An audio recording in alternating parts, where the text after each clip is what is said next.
হাড় ক্ষয় একটি নীরব ঘাতক হিসাবে পরিচিত অনেকের কাছে, আবার অনেকে এই বিষয়ে কিছুই জানে না। তো চলুন আমরা হাড় ক্ষয় নিয়ে জানা অজানা কিছু তথ্য জেনে নিই। বাংলাদেশ অর্থোপেডিক সোসাইটির তথ্য অনুযায়ী বাংলাদেশের মোট জনসংখ্যার 3%ই অস্টিওপোরোসিস বা হাড় ক্ষয় রোগে আক্রান্ত, এবং এই রোগে নারীরাই বেশি আক্রান্ত হচ্ছেন। মানুষের শরীরে হাড়ের একটি গঠন প্রক্রিয়া আছে।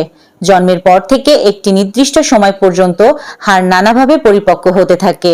এরপর আবার ঘনত্ব কমে হাড় পাতলা হতে শুরু করে। সাধারণত একটি নির্দিষ্ট বয়সের পর স্বাভাবিক নিয়মেই মানুষের হাড় ক্ষয় হয়ে থাকে। মানুষের শরীরের এ ধরনের পরিবর্তনের সাথে হরমোনের প্রভাব থাকে। চিকিৎসকরা বলেছেন, সাধারণত মানুষের পিঠে ব্যথা নিয়েই তাদের কাছে আসেন। এছাড়া কোমর ব্যথাও অনেকের মধ্যে দেখা যায়। তারা এটিকে বলেছেন নীরব ঘাতক। চাইলে আমরা ঘরোয়া উপায়ে হাড়ের যত্ন নিতে পারি।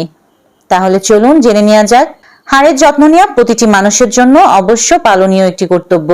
জীবনের একটি নির্দিষ্ট সময়ে বেশিরভাগ মানুষের হাড়ের প্রদাহ, হাড় ক্ষয় সহ নানান জটিলতায় ভোগেন।